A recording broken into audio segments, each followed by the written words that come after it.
What up, everybody? Everybody, what's up, everybody?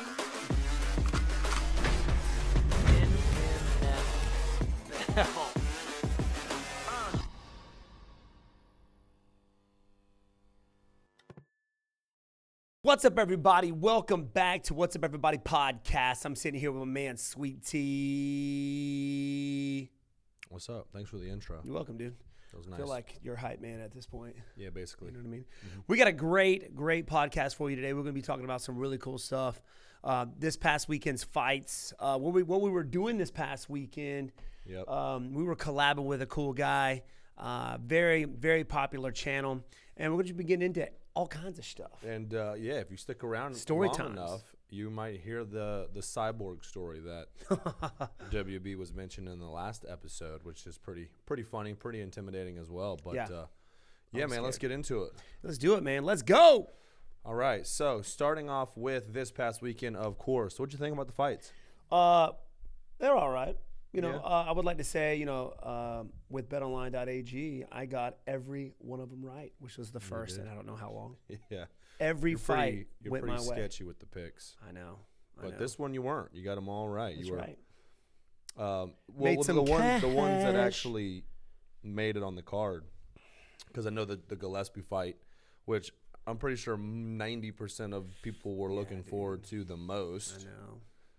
Seeing that fight, seeing him back. Last time he fought was UFC 244. A year ago, right? It's like a year and a half ago. Yeah, November of November 2019. When I fought Vicente Luque. Almost 2 years ago. Kevin Lee head kicked him. It was a sick one. His first and only defeat. I know. He was on a roll before that, and he got put to sleep via a beautiful head kick by the one and only Kevin Lee.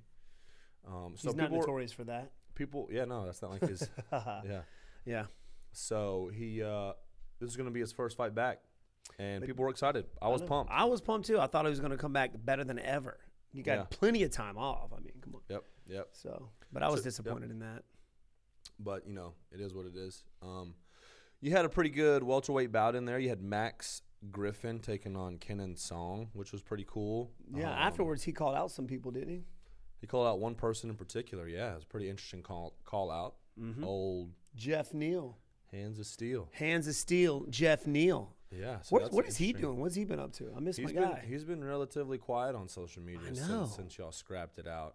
Haven't really heard too much about him, but that was a cool call out / unique call out just because he has been pretty quiet. He has been. I would like to see him back in there rocking and rolling, my man too, Jeff, man. dude. He's a tough dude, tough fighter.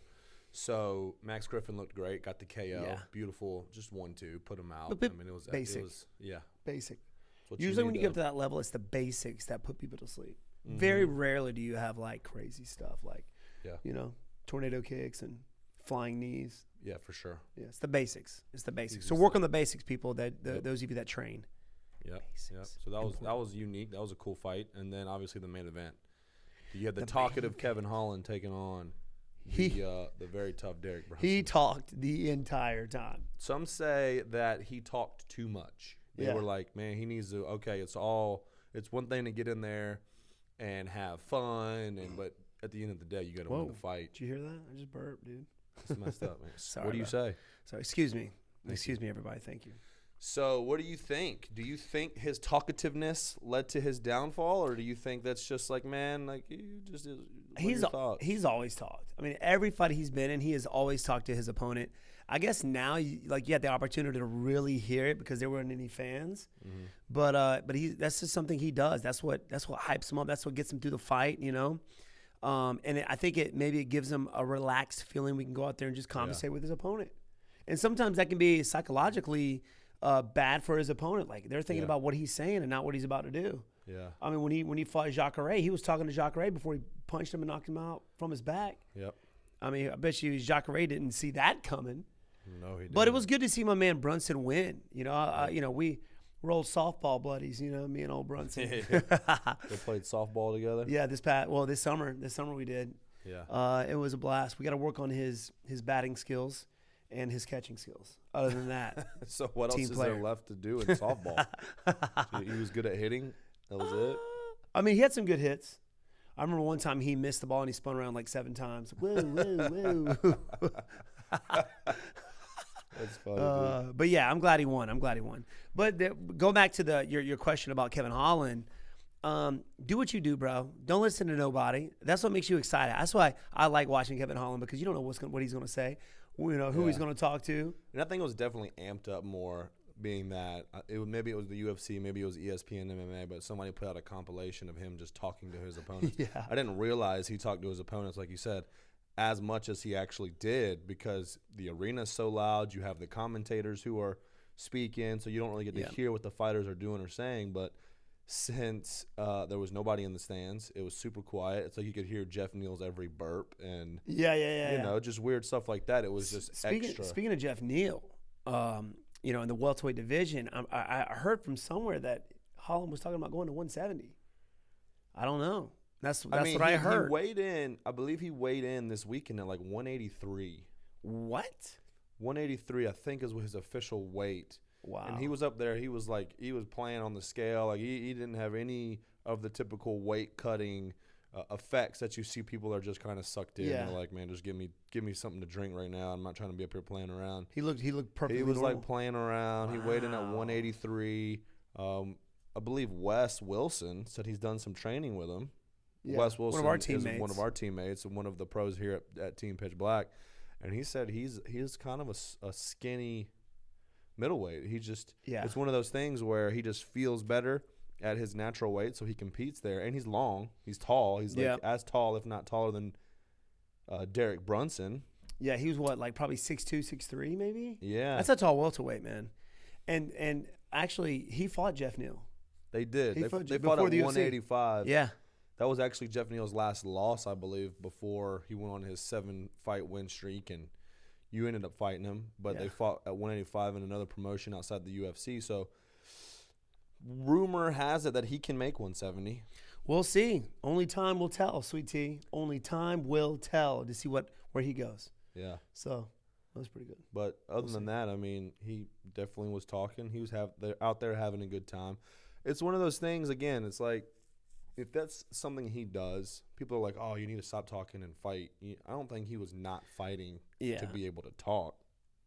You know what I'm saying? I don't think it was hindering his fight necessarily. He's just one of those guys that kind of helps him stay focused, maybe makes the situation less tense so that he can think better. And Jeff Neal burps and he talks. Yeah, some people just be messing around. Nate Diaz flips you off mid-fight. Slaps you in the face. They're out there talking and stuff. Yeah, me and Tyron had some pretty good conversations in our first fight and second fight. And you're known for hugging and high-fiving people every second. That's right. I can't help it. You just high-five and hug people. I don't make a job. So, yeah, I think it was just one of those cases where Derek Brunson showed his superior wrestling, and 100%. Kevin Holland had a hard time dealing with it. Yeah, I agree. But I'm no MMA expert, and I'm not like an MMA analyst, but that's just my thoughts as a I think you'd be a great analyst, Sweet Tea. Stop it. Thanks, man. You're welcome. I love you, dog. Thanks, dude. People do refer to me a lot, like almost every time you post something, as Michael Bisping. So you do look like you're like his twin. If they were to replace me and Bisping in a commentary, I don't think anybody would notice. No, 100%. I wouldn't. You know. Oh, well, I guess, I would probably mostly over everybody because I just know you. But every picture is like, Michael Bisping's working on his American accent. Even in Vegas, they're like, what's up, Michael Bisping? Yeah, dude. They call me Sweet Tea and Bisping. Those are I do get Stipe a couple of times, but mostly Bisping. Yeah, maybe when Stipe had a beard. He don't have a beard anymore. Yeah, no. But Grizzly Adams has a beard. Yeah, he does. He sure does. Grizzly Adams beautiful. Did have a beard. No, yeah. So I might step in there one day if Mike ever feels under the weather. Pass the torch off to Sweet Tea. I'll step in. I'll be a replacement, like a substitute. Let's do it. I'm down for that. Let's go. So what other kind of fights we got coming up, man? We got some big ones. We do, but before we get to that, man, let's talk about the story everybody's been wanting to hear. Right? I mean, it's really not that crazy, but I will talk about it.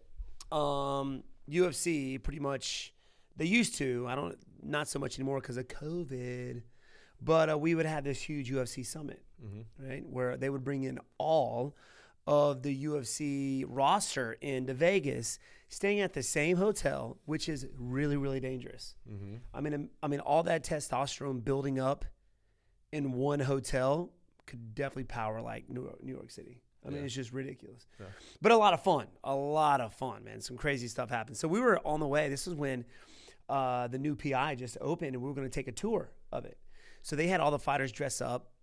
We were going to have dinner there. You had all Ari, the owner of IMG, and, everybody was out. Everybody was out there. there. The big guns were out there. Dana. Yeah. And speaking of big guns, Cyborg was out there. And prior to this summit, there was some chick on social media, some fighter. I believe it was actually Rhonda Marcos. Was it really? I think it might have been.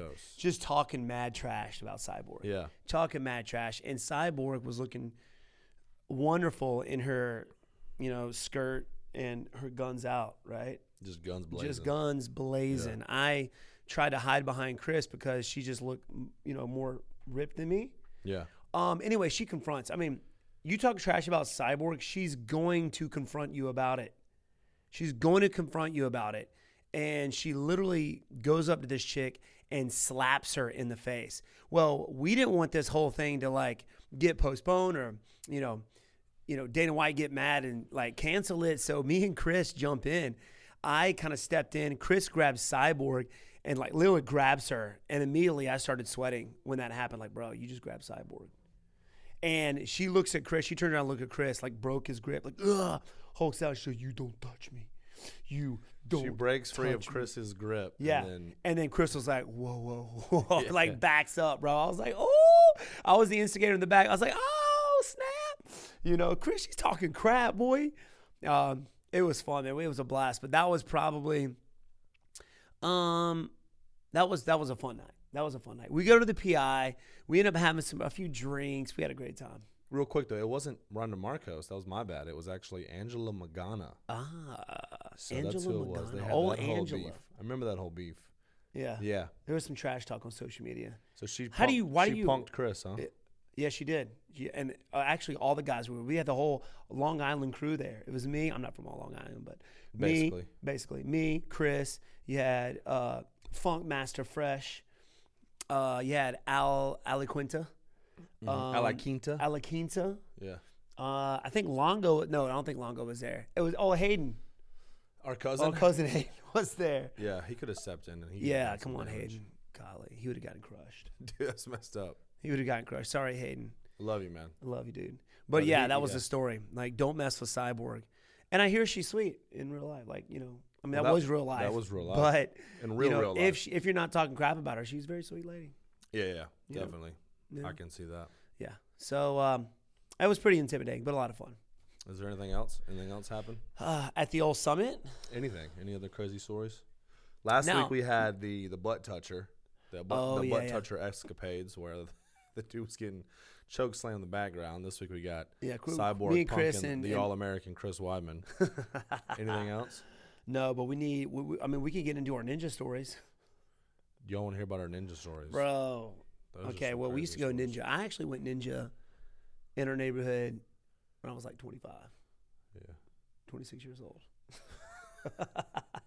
What a ding dong, dude. Dude, it was fun. Dude, I'm still inspiring. I'm still trying to be a ninja. I think I am right at this point. Put me in a ninja suit and I can do some crazy stuff. You're definitely, I'm definitely Haru of the Takagura Dojo. Yeah. Which would make you the brother. What's his name? I forgot. Now type in the comments what his name is from Beverly Hills or Ninja. Shokatsugi. You don't know Shokatsugi. He was one of my favorite ninja movies ever. Who was the American Ninja? That guy? No, the Poe, the chunky he was really good. He had really good hands. He was actually in Ip Man. The older guy, Jackie Chan's buddy. He's been in all of his movies. Yeah, he's kind of chunkier, but he's got super fast hands. He's got good martial artist. Yeah, it's definitely me. But you're definitely Chris Farley though. 100%. Haru definitely. Dojo. The Beverly Hills Ninja. I love that movie. It's on Netflix, by the way. I'm pumped to watch it again. I used to watch it every day. Dude, it was quality when I was a kid. Well, I grew up on. When he's swinging in that palm tree. Yep. I was gonna go on. You should do that for Halloween. Be Haru. Be Haru from the Takagura Dojo. I will be. Yeah. I'll get the burn marks in my arms and everything. I'm trying to find out what his brother's name was. I don't remember. We're not fancy enough to have a Kevin back I know. there. We need a Kevin. Where's my man Kevin at Can we there? pull that up on behind the screen, please? Kevin, type that in. Like, find it for us. Google that. Pull that up. Do So it. this is do how it, we sweet do tea. it. Beverly Hills Ninja.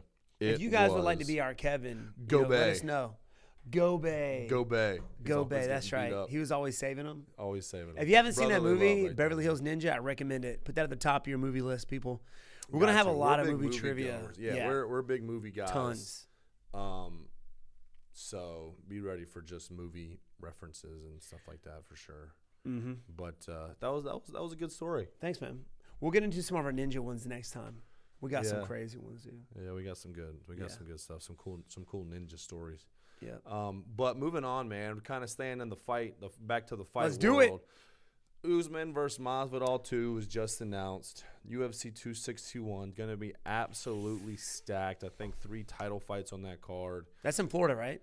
Jacksonville, the first Jacksonville. one with people in the stands. They're going to pack out. Finally. I believe it's Bi-Star Arena, 15,000 Finally. capacity. Let's go. Yeah. So right off the bat, how do you feel about getting back into a crowd? I know you had mentioned before you like not having a crowd because it seems, there's less distraction, less whatever. Are you excited? Are you? I'm excited. The reason I'm excited because there's more energy, leading up to the fight. Just fans walking around wanting your autograph. Just the whole hype of it all. It really fires you I up. highly doubt that's going to be happening, though. You think? You don't think? I doubt they're going to. I mean, allow Florida's open, contact. dude. Yeah, but just for safety reasons, I doubt they're going to allow contact between fighters and fans. Well, I mean, that's just what I miss of the crowd. Yeah. The whole fan, the whole vibe of everything. You'll get that vibe back. You'll get the cheering and the going crazy when your walkout song comes on. All that good stuff. That is the best, but also it's the worst. Like, I enjoyed just walking out and getting in the octagon and fighting. Yeah. I enjoyed that, but then you do miss, like, the crowd pumping you up, cheering for you, and then you got that one guy be like, you suck. He's the only guy you hear. You're an idiot. Yeah, you're going to get knocked out. It's like everybody's cheering, but you hear that one guy. Yeah, I know. You do. You hear that one guy. I'm like, yeah. And you hear that guy say it. I'm like, you got to give him that quick. Just stare down and just keep walking. Just keep rolling. Yep. Or people like reaching out and stealing your hat off of you and everything like that. That's never happened to me. No, definitely not happened to me. But it's Remember that happened one before. time BJ Penn got kissed? Dude, just like yeah. George St. Pierre said he hired that guy to do that. Just melted back into the crowd. Yes, just came out. And then just was gone. Just melted his way. No one ever saw him. Yeah, again. GSP said he hired that guy to do BJ that. Penn didn't even flinch. He just kept took on the moving. kiss and just kept on moving. kept on. He's like, can't break my concentration right now, man. I don't know what I would do if somebody came out and just kissed me on the face. I don't know. What can you do? But okay. Let's get back to Usman and Masvidal. Yeah. I was disappointed that I didn't get that freaking fight. But then again, I think it's going to be really exciting on top of that because, you got Masvidal, short notice last time. He complained. He was saying that, his cardio wasn't all there because he didn't get a full camp. That was literally his last fight. Was the title fight. Yeah. You know what I mean? believe in July of last year. Yep, I think it was. So and what's exciting about that is Masvidal, I think he defended 11 to 12 or 12 of Usman's takedowns, which is unheard of when you're fighting Usman. Yep. And he didn't start getting taken down until he started to get a little tired in the 4th and 5th. Mm-hmm. So his takedown defense is really good. He keeps a really cool vibe about him when he's out there. And I don't know, man, whoever Masvidal is fighting, and they got beef. They got beef. Yeah. The whole cussing at each other and Masvidal going up to him during that whole, signing that Usman was doing. Yeah. You saw that. They Calling him replayed out. that. UFC, definitely replayed that on their Instagram. Yeah. So, you got that. But I'm hoping my man Masvidal wins. I know he had mentioned if he got the title, he would want to defend it against yours truly. So is that people, you did a couple interviews where you said that Masvidal could win. Yeah. I don't remember if you said he's going to win, but you said he definitely has a chance. Are you saying that legitimately, or are you saying that because you basically are hoping that I'm hoping that he he'll wins win. I'm to just fight hoping you? that he'll win. Okay. Yeah, I mean, I think he has the tools. He definitely has the better striking of the two. Yeah, you've seen Usman striking improve. but not on the level as Masvidal's. I believe that Usman's going to go back to his old tactic of get you to the cage, take you down, lay on you, and smother you. You know, I think that's what he's going to do. But the thing is, Masvidal knows what that feels like now. Yeah. He knows he can defend the takedown. So his cardio's got to be on point for this fight. Obviously, he's got a longer training camp. So I think you're going to see a better Masvidal, and he's got the tools to win for sure. Do I think he's going to? Questionable. It's really hard to bet against Usman right now. With his smothering. Do I want him wrestling. to? Yes. Yeah. I mean, I'm looking for that title, man. Don't count me out, guys. I'm 38, but don't say I'm too old. You saw my last performance. Come on. Dang, dude. So has there been any word, anything about who you're gonna fight next? Nothing. Any yet. inkling of an indication? Because you got Gilbert. He's tweeting. Colby said no. But he said he's got some other. They guy. offered Michael Chiesa, and then there was like another guy who said that he would fight him. You got Leon Edwards pushing to fight Colby, possibly, or vice versa, because there's beef there. Everybody wants to be my friend. Sorry, man. It's okay. But I'm gonna throw this out there. Will it happen or not? I don't know. But what do you think about this? Stephen Wonderboy Thompson versus Nate Diaz. I think that would be awesome. Do I think he's gonna fight you? No. But I think that would be cool. He's like that a good fight. In that ascension stage where he gets to fight basically whoever he wants. Yeah, I think that's after you fight McGregor. You get to that level. Yeah, maybe. He's a huge name. He's like one of those people. It's like when companies drop a limited number of a specific item that's just super expensive. That guy. He's like that guy. He limited quantities. Yeah, that's how Conor is. Just drop him in there every once in a while. That's how Conor is. But Conor's expressed his frustration with that because when you're not active, you obviously fall out of the game a little bit. You kind of lose the out of sight, out of mind. Out of sight, out of mind. And people don't talk about you no more. You're not as popular. Yeah. Yeah, that's true. So that is true. Get back in there. But I mean, why not? Yeah, why not, man? If I can't find anybody in the top 5, give me Nate Diaz. Give me a name. Or Nick Diaz. Is he ever going to come back? Is he going to come back? Welcome back. They're to talk about being ninjas. Or give me the winner of. You just said you're a ninja. I am a ninja. He said he's a ninja. Y'all can just do ninja. Have you seen him win his chucks? Dude. Or was that Nick? They probably both have equally good chuck skills. I think so too. They're chucks. They probably against fight my each bow other staff. with chucks. Yeah. Do like a whole thing about it. Yeah, that'd be sick. So that'd be interesting. Fight one of the Diaz boys. That'd Give it to me. That'd be cool. Write down in the comments right now who you think I should fight next. Or would you want to see that fight? Yeah. Nate or Nick? Call it that. Nate or Nick? Question. Nate or Nick, or you still. So if you had to pick, regardless of what people are saying, they're gonna fight. Who do you want to fight next? Like, who do you want to fight? I'd say top of the list, Colby, and then I would say second, Leon Edwards. But there you have it. The kick. Obviously, it's Usman. I mean, that should be the number one. That's number one. Then 2 and 3. Yep. So I think that's who I want, man. That would be. Just give me in one of those guys, Yeah. Make it happen. At this point in time, when are you looking to fight again? Tomorrow. Tomorrow, you ready to go tomorrow? Tomorrow. Okay, we'll see what the UFC can do. Yeah. See if there's anything happening. Is there anything? Tomorrow. Is there a card tomorrow? So. No. On a Sunday? On Monday? Yeah. No. But, it is. As of right now, we got my man Weidman going to be fighting coming up on that card. He's fighting on that card too. Him and Uriah Hall. I'm excited. Yeah. I'm excited for that one. Hopefully, I think he's coming in this week to get some training in with us. Might be collabing with us this coming weekend. We'll see. Yeah. If it will allow. This close to fight time, you never know. Yeah. But this weekend's going to be pretty crazy. I'm excited, but yet scared at the same time. So stay tuned for that one. Oh man. For this 2 weeks ago, 2 weeks maybe. In 2 weeks. Yeah. We got some good guys coming in though. We do. Icy Mike, Sensei Seth. We got some of our teammates going to be involved, and Chris Weidman. Speaking of collabs, man, we just got back from the collab this weekend with a channel. We got back today, like an hour ago. Yeah, so if you don't know, we're filming this. It's Sunday right now. Yeah. The video, this isn't going to come out until tomorrow, which is Monday. So today we just got back. Sunday. 7 hours. 7-hour drive to old Murray, Kentucky. We collabed hanging out with my man Scott. Scott at Kentucky Ballistics, just shooting some awesome firearms out there. We got to shoot the whole gambit of stuff. Oh my goodness, dude. We got to shoot. All right, check this out.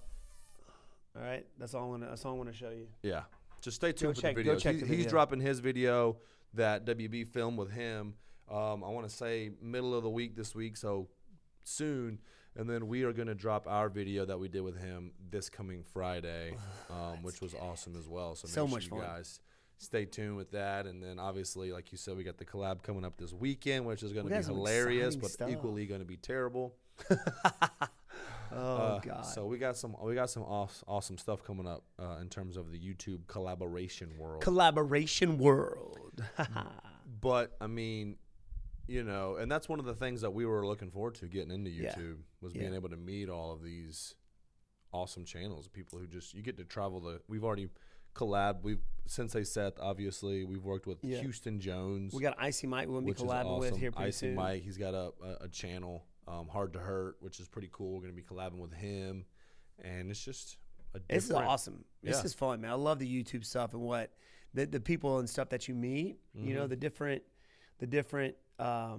you know, like we went from MMA to right into like ammo and guns and all kinds of stuff, right? You got to kind of venture out and, you know, work and experience their craft, what they love to do, which is fun. We got to get him out to South Carolina so he can spar. Absolutely. That'll be next.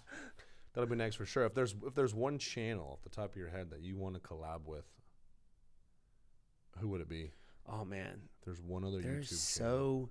There's so many I would like to collab with. At the top, I don't know, man.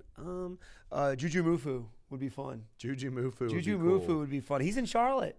It's yeah, like he's not too far away. He's obviously a bodybuilder. The dude is fit. And he looks like a machine, and he tricks, which is awesome as well. Martial arts tricks, Juju, guys. if you're watching the channel, we got to collab, Home Slice. Let's do something. He's collabed with Shane Faison in the past. Maybe we can. They sparred a little bit. Maybe this time we can train Juji to have a rematch with Shane Faison at Fight Tips, who we also have collabed with. We've collabed with as well. And they can do a rematch, but this time you'll be I think in you should Juji's arm corner. wrestling. I knew he was into arm wrestling. Like, he's into everything, this dude. Dude, yeah, right. He would immediately destroy you. You couldn't beat him with two arms. No, I agree. The guy's jacked. Go check his channel out, guys. Super cool guy. Exciting channel. He's the dude that does he has like the big weights and he does a split in the chair. Yeah, he does a full split with two chairs while like snatching 135 pounds over his head. Or he'll bench like 315 in a bed of exercise fitness bands. Like just insane strength. Or he'll bench while he's in his bed. Just crazy stuff. Dude's a freak athlete, so that'd be cool. He is, man. He'd be fun. For me, if there's a channel we could collab with, it would be, I think Just Dustin would be cool to collab with, or obviously one of my favorites, Mr. Beast, the stuff that he does. Mr. Beast! And he's not too far either, I don't believe. I believe he's up in North Carolina as well. I think he's For real? Yeah, I think he's around Greenville, North Carolina, so that'd be dope. If any of you guys are listening right now, yeah, you know they're watching the channel. What are you talking about, dude? They're watching. Yeah, I don't even know why I'm asking that question. So kind of bringing it back again to MMA from the collabs. We didn't finish talking about UFC 261 with the other two title fights. You got Valentina Shevchenko fighting Jessica Andrade. Shevchenko all the freaking way. It's hard. Are you kidding me? How? Like, yeah. You can't pick against her at this point. She should be fighting Amanda Nunes. She's the only one in recent memory to actually challenge Nunes. Yes. And can challenge Nunes, in my opinion, right now. Make it happen, UFC. Now, they would obviously have to do that at 135. Maybe so that would make Shevchenko the champ if she wins. Yep. I think it should happen. I think eventually at some point in time, I guess. I mean, if she goes out who there, else Amanda's going to fight? I don't know. Or even Shevchenko.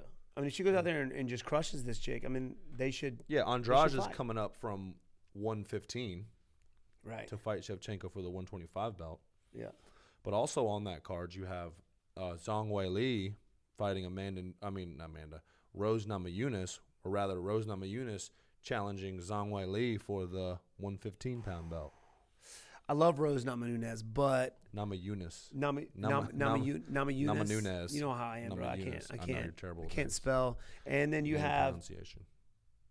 How do you say her name? Zhang Weili. Zhang Weili.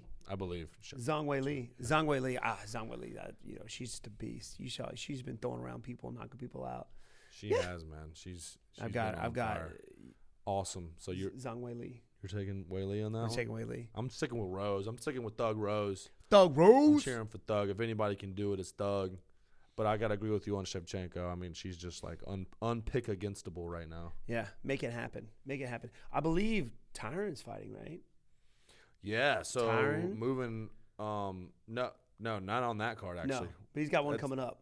Yeah. I believe, versus Vicente Luque, which I fought both these guys. Yeah, so you're kind of jumping ahead of the game here. Sorry, man. You're getting ahead of yourself. I can't help it. Yeah, so but before we get into your thoughts on that, we'll kind of close up with that because that's coming up this weekend. That's UFC 260 coming up this weekend. But a question we kind of get a lot, and you've mentioned it before in your past interviews and stuff, but maybe some people haven't heard it. And a few weeks ago, we touched on your kickboxing and kind of our upbringing or whatever. Right. So your kickboxing life, right? You went 57-0. Undefeated with 45, 42 knockouts, I think. Yeah. It was, I remember being, that was like every weekend we were going to a fight or something like that. He keeps up with that. But some people might not know what kind of kickboxing you did. So this was classic American style kickboxing, not Muay Thai, which I had a Muay Thai fight, but you had a Muay Thai fight? Yeah, it ended out my kickboxing career. I went to California and we fought Muay Thai rules. But no shin pads either. But you were wearing pants. I wore pants because they allowed me to, and I was just wanted to. It was almost like American style kickboxing versus Muay Thai. Kind of the deal was the kind of like the hype of it all, right? So you're 1-0 in Muay Thai? Yeah. Really? Yep. I did not know that. Leg kicks, body kicks, no shin pads. It was pretty cool. But yeah, so I was 57-0 in kickboxing. It was American style kickboxing. So everything, the only targets were above the waist. That was it, body and head, which was very, very difficult now that I look back at it. Like, man, like I want to kick you in the leg. You know, I can't believe I did that without leg kicks because it's such a big target. And working with some of our kickboxers here doing above the waist stuff, I just realized how hard that was. Yeah. You know, I mean, yeah, Muay Thai is difficult too because you got to, legs are an additional target. But me being on the offense, only be able to kick the body and head, like, come on now. But that was my main style. That was American kickboxing. That was the most popular at the time when I started. It wasn't Muay Thai until MMA started to get bigger, and that's when the Muay Thai started to get more popular. But that's what I did, and I made that transition from that kind of style of kickboxing to mixed martial arts around 2008, 9, and 10 is when I made that transition. And your big inspiration for that was GSP. Yes. I had fought one of his guys at his gym, one of his students, actually, who was, I think he was a champion in boxing. He was a champion in kickboxing. He had a ridiculous record. And I'm in his hometown, Montreal. And lo and behold, freaking George St. Pierre and Faraz Zahabi was in my opponent's corner. So I'm like, of course, I couldn't think about. Did you know who they were at the time? Oh, yeah. I knew who they were. You hadn't trained with them at this point. I haven't trained with them at this point. This is the very first time. You knew who GSP was? Yeah, champion, UFC champ at the time. And I ended up knocking this guy out in the 5th round. And then GSP, after, it was Faraz Zahabi, actually, and GSP both came up. It was like, man, we would love to have you, at George St. Pierre's camps. Faraz Zahabi, being a martial arts guru like he is, he knew of me through the striking. And wanted me to come out and help him with his camps. And I remember the first time I was out there, I got dumped on my head so many times. GSP just took me down over and over and over again. And it was like from then on, I was like, all right, I got to learn wrestling. I got to learn jiu-jitsu to be a better sparring partner for GSP. So that's when I started learning more of that through coaches at home and, of course, training at TriStar. I helped him out with the BJ Penn, Matt Serra, John Fitch, Thiago Alves, numerous fights. And we became good buds. He actually, Sweet Tea, you remember, he was actually cornered me in my very first UFC fight. I do remember that. He was your celebrity corner. Yeah, and through him, I was simulating people, and I got really good at simulating people. I was simulating for Nate Marquardt, simulating for Rashad Evans, and, of course, Chris Weidman, which is how we met. Mm-hmm. So, But you still had at that point in time with your first. Well, you had 5 MMA fights before you got into the UFC. Yes. You didn't do a whole lot of jiu-jitsu and wrestling still, though. My first fight, it was crazy. It was for a promotion called Fight Party. And you had both Diego and Douglas Lima on the card. You had OSP was supposed to be main event, but his opponent or something backed out. So it was in our hometown. Greenville, South Carolina. Yeah, Bilo Center. It seats about, 13,000? 12 to 13,000? It seats a pretty good. And it was a packed house. It was packed. And they pushed me to main event. I was main event. This was my first MMA fight. I was like, what? And I was fighting a wrestler. And I had 0 wrestling skills at the time. Not MMA wrestling. I guess you could say he was a wrestler. But you can actually find that fight and me breaking that down on this channel. Yeah, so we'll put that up in the link. Yeah, we'll link that for sure. We'll link that for sure. Go check that out. My very first MMA fight. So, yeah, it was a crazy card. So you fought him. You beat him. Yep. I remember you fighting 2 more times at the Bilo Center. 2 more times. I was at one of them. I remember you. And my only submission win was my 3rd fight at the Bilo Center. The second one was. I finished him in the first or second round. I think it was second round. Yeah, due to like injury or something. Yeah, I kicked him in the leg and he couldn't stand back up. But the third guy was he was a 170. He was 6'6", this guy. And it was my only submission win. Got him in a rear naked choke. I remember he did pretty well against you. There's a video on YouTube of you guys fighting, I believe. Yeah. He was very difficult. He was long and super long and would do some wild, crazy stuff. He probably threw 50 flying knees the whole fight. But I ended up getting him down. I actually did more wrestling that fight than anything, taking the guy down. And that's how I ended up submitting him with a rear naked choke. My only submission win in all of MMA. Then obviously you got into the UFC, and then you had the Dan Stitchen highlight reel knockout. Right. You had the Matt Brown loss. Very first loss of my career, which I love that fight. Yeah. That was an awesome fight. That was in Atlanta. And then that's when you really started picking the wrestling up because the top of the welterweight division was the gauntlet of Johnny Hendricks and Jake Ellenberger and Rory McDonald who was not a wrestler, but he's got everything. Yeah. Damian Maia was up there. Obviously, GSP was the champ at the time, so I was like, "All right, dude, I gotta get some wrestling." Yeah, I gotta work this. I gotta work on this. But was that super difficult to get into that wrestling world and pick it up, or no? The thing was, you had to be willing to come into training every day. What was difficult to me at first was me winning every sparring match. That was my goal, to win every. It doesn't matter who it was with. To win it, right? And I won every sparring match, whoever I'd spar against, right? I would just outpoint him, out kick him, or whatever. But then going from being so dominant at something and then sucking, being at the very bottom of something else, I hated it. I did not like it. Mm-hmm. So I had to switch my mindset. Yeah. I really had to switch my mindset, and that's what I learned from training with GSP. He was willing to switch his mindset with sparring with me, just stand up. And then I was like, all right, I got to do the same thing whenever when I go out there and wrestle with these guys. And these guys are already high-level wrestlers, right? GSP is one of the best wrestlers in MMA. I mean, out there, I was out there wrestling with the Olympic wrestling team in Canada, just thrown around like a little rag doll. I was scared. But being willing to come in every day with an empty cup and just getting dominated, just getting picked up and slammed over and over and over again. Being put in uncomfortable situations and being comfortable there, I learned to love it. I learned to love wrestling. And remember, it was my 3rd fight. I fought Nishan Burrell, and I out-wrestled the guy because people were talking about how I didn't have any wrestling. So I wanted to show the UFC that I had wrestling. But then after that fight, Joe Silva comes up to me. He was like, Steven, it wasn't your wrestling. Remember, it wasn't your wrestling that got you here. And that's all he said. I was like, I get where you're coming from. Don't be a wrestler. Don't be something that I'm not. Use my wrestling to do what you need to do. What I need to do. But don't become that. Don't flip your right. Because you'll see that a lot. You'll see people kind of really embrace the wrestling lifestyle and the kind of or wrestlers game up. Or wrestlers try to become strikers and it not work out well for them. Yeah. And they abandon their roots. So that's cool. Yeah. So it was just. Been along for the ride ever since. Along for the ride, and here you are. Yep. Here I am. Fought for the title twice. Didn't win. Yeah, I know. Well, but that was a while ago. People were like, "Oh, Yeah. you fought for the belt twice. You didn't. You're win it either done. time. You're done." Come That was on, man. the last time you fought for the belt was 2017. Yeah, So 4 that years was ago. 4 years ago. A lot Okay. changes in 4 years. 100%. Obviously, you know I mean, what look I'm at Masvidal at this point. That's yeah, why- look at a lot changed Masvidal. for him real quick after I right, beat. right. And then speaking of Woodley earlier, look at Woodley. Look at Yeah. where he's at in his career now.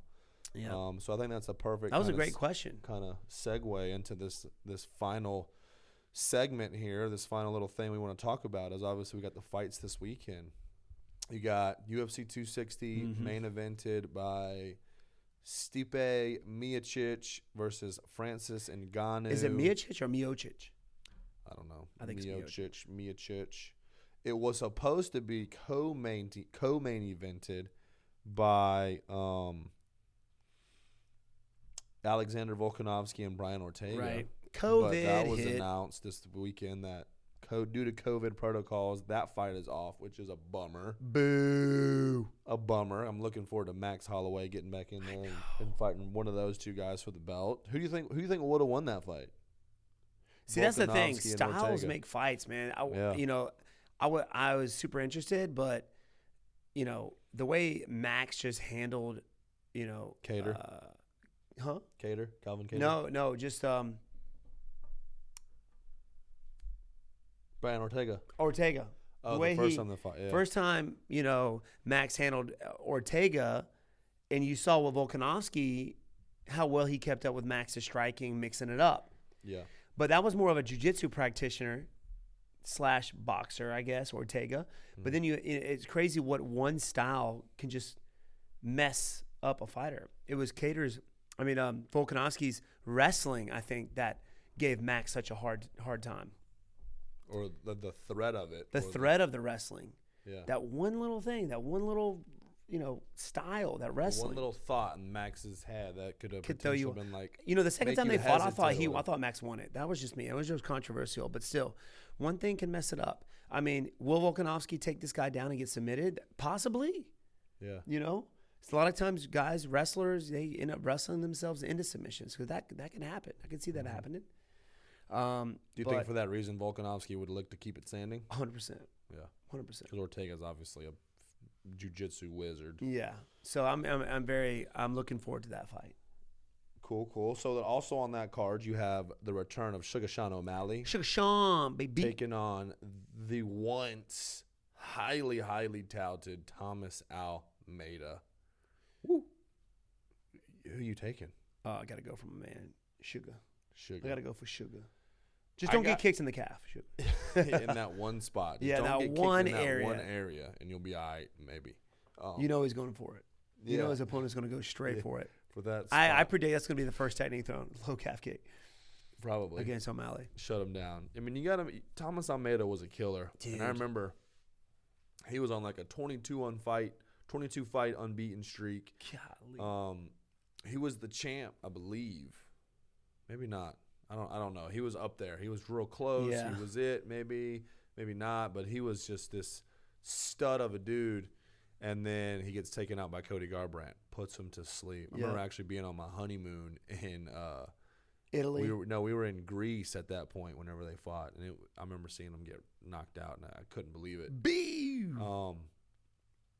He won his next fight after that, but now he's on a three-fight skid. Streak, man. 3-fight skid. He fought in October. I know what that's year. like. He lost. Being on a losing streak. Yeah, never 3 fights though. He's only been 2 fights, 2-fight losing streak. That's true.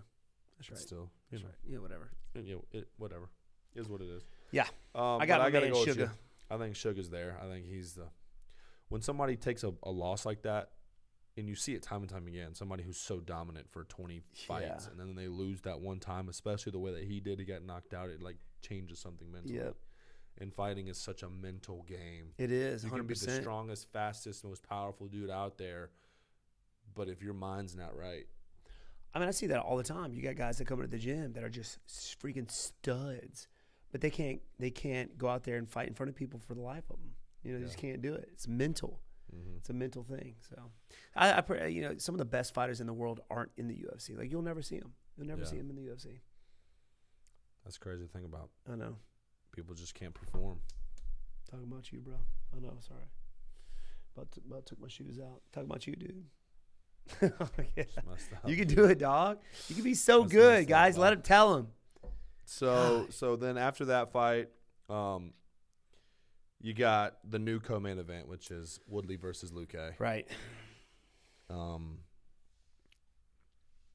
know what I mean? Every time you've picked Woodley, you've been on that Woodley gang since he's been struggling, man. And he just has not. You know what? I just like to see the veterans, you know, not lose it because I'm considered a vet. But this is also a unique situation because he's fighting a guy that you have already fought. Right. Right, and you had an awesome fight with this guy that he's fought. So, and he's good. He's good buzz with Gilbert Burns, Vicente Luque. Yep. They're like best friends. Yeah. So you know Burns is in his ear the whole time. Just this is how you beat him. This is how you beat him. That's what you got to do. So I don't know, man. But Burns, Luque's not known for his jiu-jitsu like Burns is, though. He's not. But he's got some wrestling skills. He does have some jiu-jitsu skills. He doesn't. You don't see it a whole lot in the cage. Because he's mainly brutalizing people. Boxing, with his MMA, knees and elbows. And he's tough. He's got one of the hardest heads in the welterweight division. I think the UFC. I broke both my hands. Yeah. Like the biggest injuries I've had was because of his noggin. His nog. Yeah, his nog. Good old, you know. So the question is melon. Will this be the first time you pick against Woodley, or are you going to stick with him against the super durable? I think he's on a 2-fight win streak since he lost to you. Maybe 3. I'm not sure. Are you going to pick the up-and-comer Luque? Oh, man. I'm going to have to pick my man Luque on this one. So, is he going to lose now? Did he just jinx Luque? Who, Luke? What are you talking? We saw everybody pick loses. No, did you see this past weekend's my picks? This past I know weekend? you got this one time. That's you gotta, you know what I'm saying? Like you gotta just look at Woodley's previous 3-4 fights. Yeah, he just hasn't been the same. Now, can something happen and the switch flips 100%. And he's back to, crushing dudes? Yeah, it could happen. But the chances and what you've seen. And can he come back from all what he just went through? Yeah. What you've seen in the past year of him fighting, it just doesn't look like that's going to happen. Yeah. And Vicente is hungry. His last fight, he was so dominant. Looked really good. Couple fights. Yeah. After I fought him, he fought twice since then. Yeah. And just crushed his opponent. So, yeah, I got my man Vicente on this. Dang it. I got to go with Luque as well. Yep.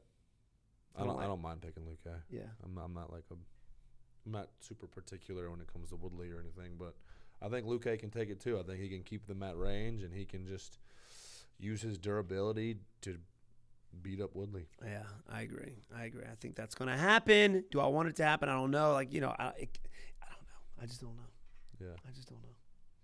Well, then the next one, we're going to finish up with this. We got the main event, Stipe versus Ngannou 2. Is it Ngannou or Ngannou? Ngannou. I think it's Ngannou. Ngannou? Yeah. Ngannou? I don't have the Francis Ngannou. I don't have the recordings where the actually say like you can hear it. They say how they say their name. Who you got first off? I'm asking you this. Who you got? I am going to go for I'm not going to go for I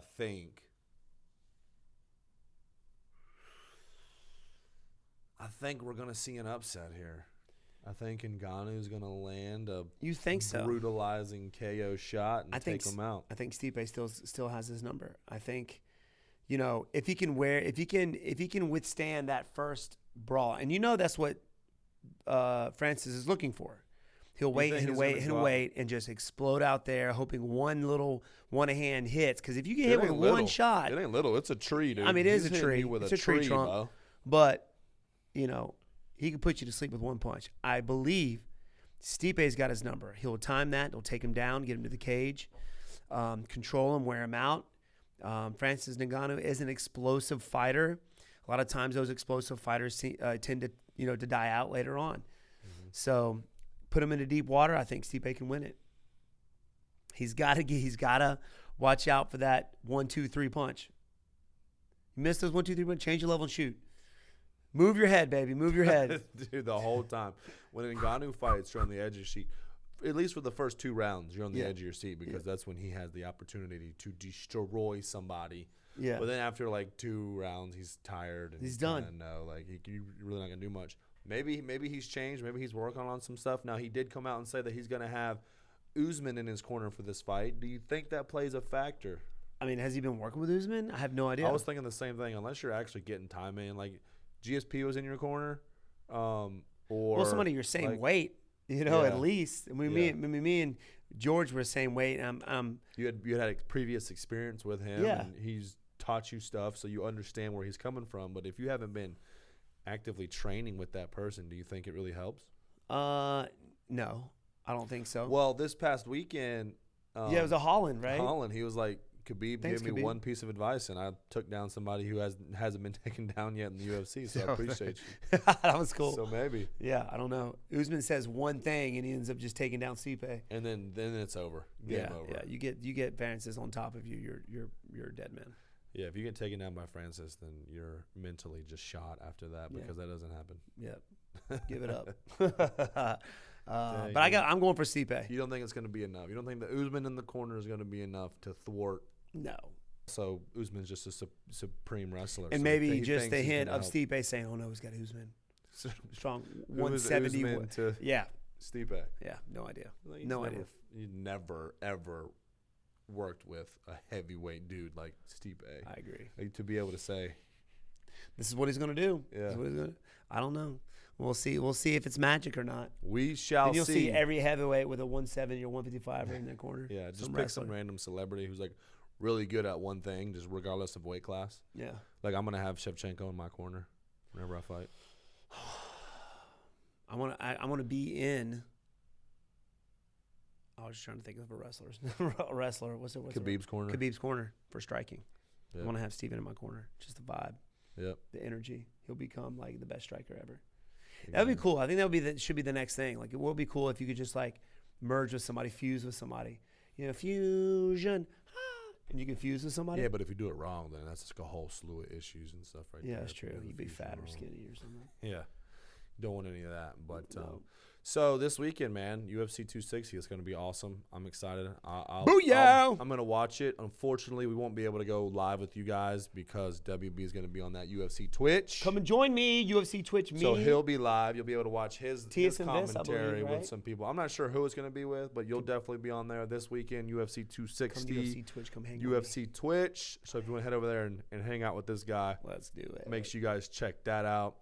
I'll just be at home watching it by Oh, myself. I'm sorry, man. You can come join me if you want.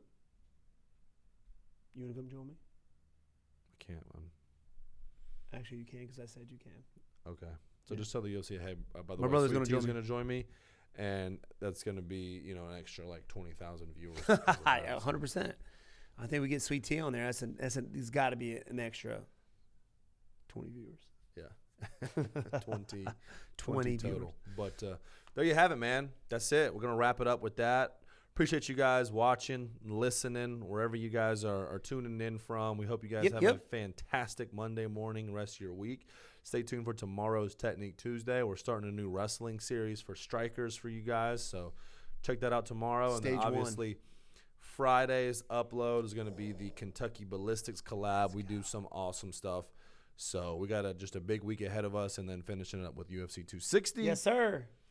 WB, anything left you want to say, man? You know what? Just hit that subscribe button, guys. Hit us with some likes. We're trying to get at least 8,000 likes for this bad boy. Yeah, spread the Yeah. love. Spread Let the people love, know guys. WB has a podcast. And by the way, we're on Spotify. We're on Apple Podcasts. So check us out, Whatever you guys. got, If you guys, hit if us you're not up. on YouTube, you want to listen on the way to work, boom. We love you guys. Catch y'all later, Gators. See you soon. Peace out.